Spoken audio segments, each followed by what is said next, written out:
In my last video, I've shown a special way of making double-sided PCBs at home using a fiber laser. But I wanted to test its limits to see what it can actually achieve. At the same time, until now, my lifelong dream was making something that can make computation using the most basic block, the transistor. Somebody has already done this on YouTube.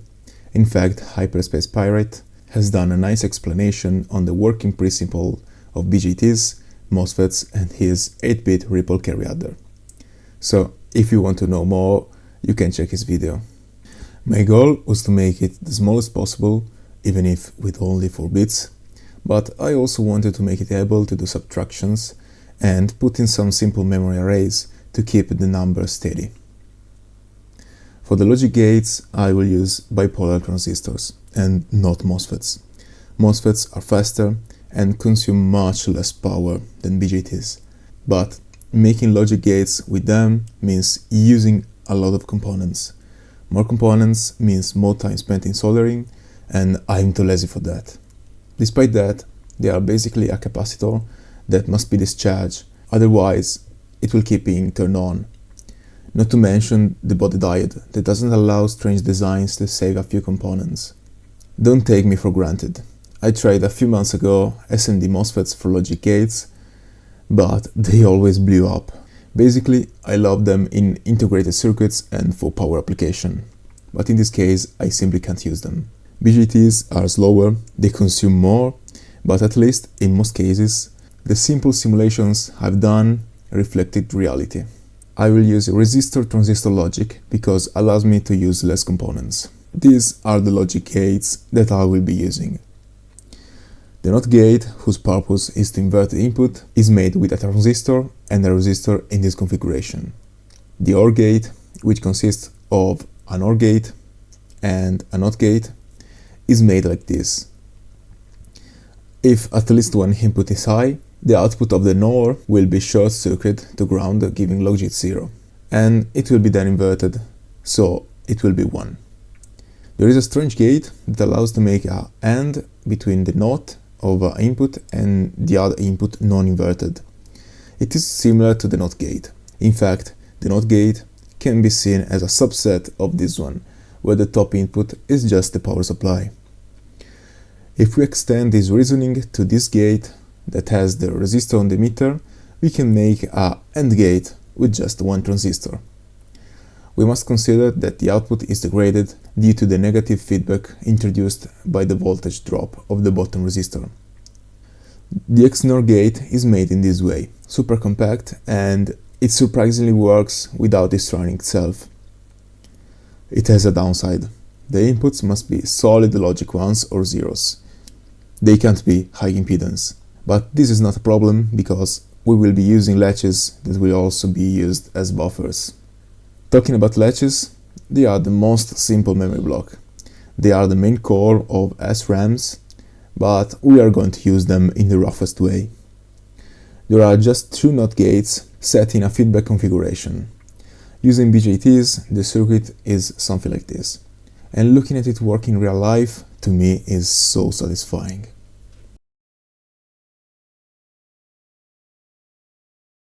The full adder consists of 2 logic functions, and to recreate them, I came up with this design. When I've seen it the first time working, I was really surprised, but incredibly happy. The complete schematic is divided in blocks that contain other blocks that contain the basic circuits. The adder is just a 4-bit ripple carry adder, probably the slowest design, but the carry look-ahead adder is a bit more complex to implement. Probably that will be a topic for a new video. Stacking in series other adders would increase the bit count and so the amount of possible combinations. But that would increase exponentially the chance of failure, and debugging it would be a real pain. In the memory array, you can see there is also the subtraction signal, which, well, it seems obvious what it's going to do. To make subtractions, there are a few ways. One is using the choose complement representation. Actually, another in this way can do subtraction just making addition. Sounds cool, right? If we know how to deal with choose complement, what I'm going to explain is almost useless. But if I want to turn a positive number into a negative one, in this notation, you can invert all the bits and adding one. So I've implemented this feature, putting some XOR gates as programmable NOT gates. And the one goes into the carry input of the first full adder.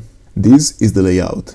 It's just a mess made of a bunch of components put all together, ignoring all the constraints. Here there are the 4 full adders, and on the bottom there are the LEDs for their output. On the left there is the subtraction latch, and on the top there is the input part, where the user can write his numbers that he wants to add or subtract. The output LEDs are 5 because I'm using the carry output of the last adder as the overflow flag that can actually be used as the 5th bit. Unfortunately, the same isn't valid for the choose complement representation because the overflow or underflow signal is a XOR between the last 2 carry out. It isn't difficult to make. The circuit may be something like this, but I realized it just when I was making the board. However, the tracks are 0.2 mm thick, the vias are 0.45 mm externally and 0.2 mm internally, and the clearance is 0.05 mm. Transistors are in SOT23 package, and resistors and LEDs are 0603 sized. Okay, that was a lot. Now I can start making the circuit board using the process I've shown in my last video. The risk of failure in this case is very high.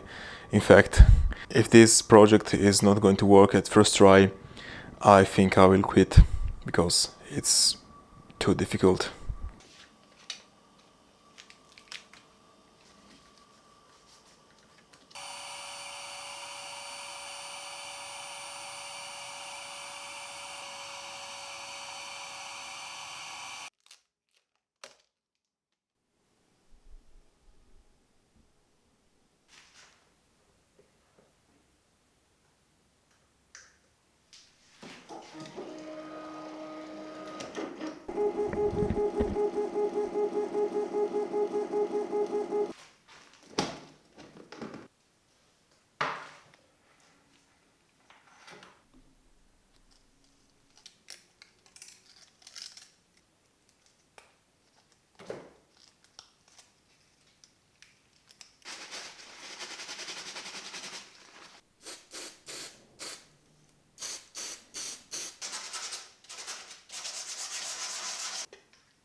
And now I only have to solder the components, but that will require probably an infinite amount of time.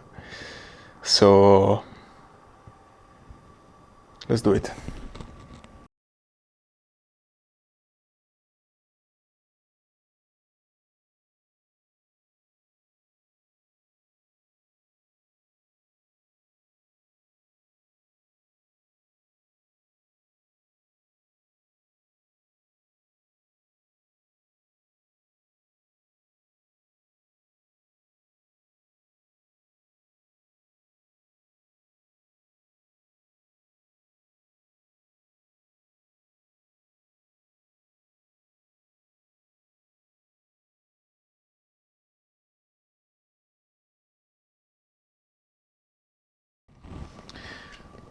Okay, I've soldered just the latch of the right part, and right now I've placed 3.7 volt or 4 volts in this line, in these two lines, so I can turn this circuit on.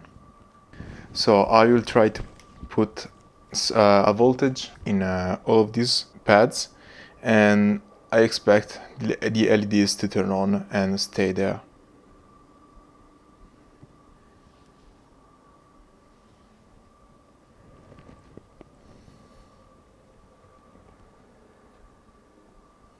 Okay, they are working.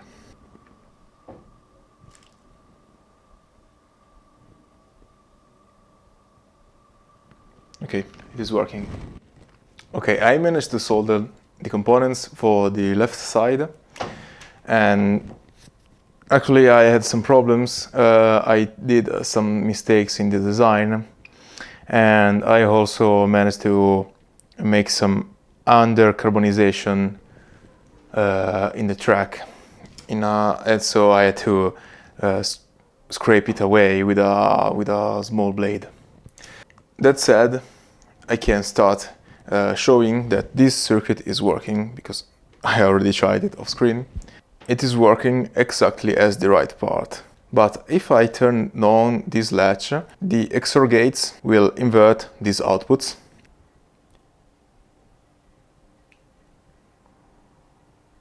I can also, in this case, turn off the LEDs in this way.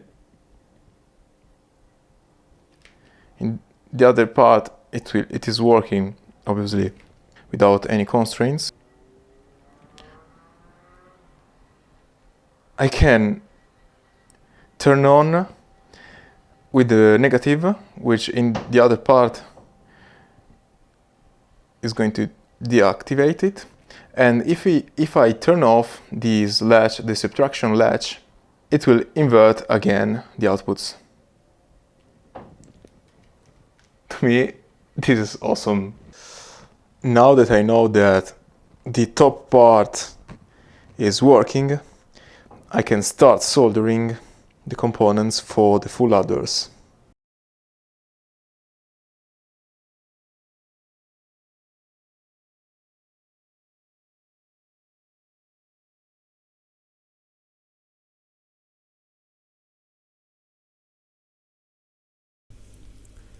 I'll be honest with you.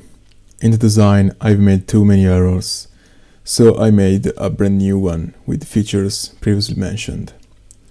Basically, at the beginning, I used 0.25mm holes with 0.45mm as external diameter. That doesn't seem much, but led a few portions of the board to be undercarbonized, so it created electrical tracks where they are not supposed to be, ruining the logic circuitry.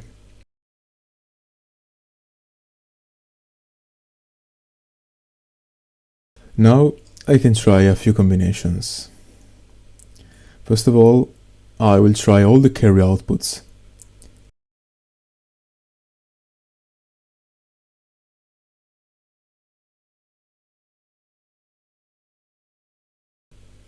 And now a few normal operations.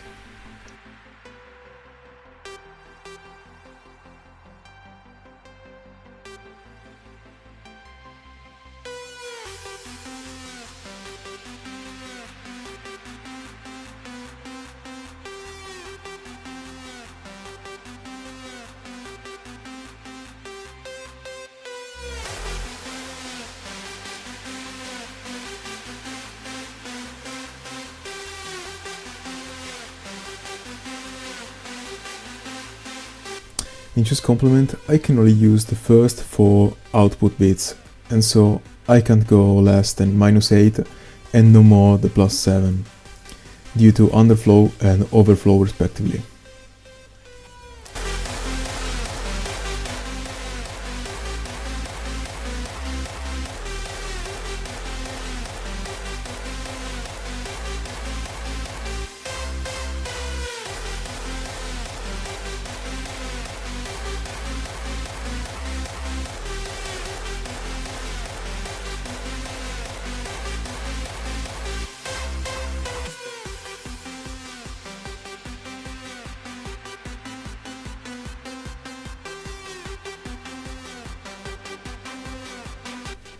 Okay, now we are at the end of the video.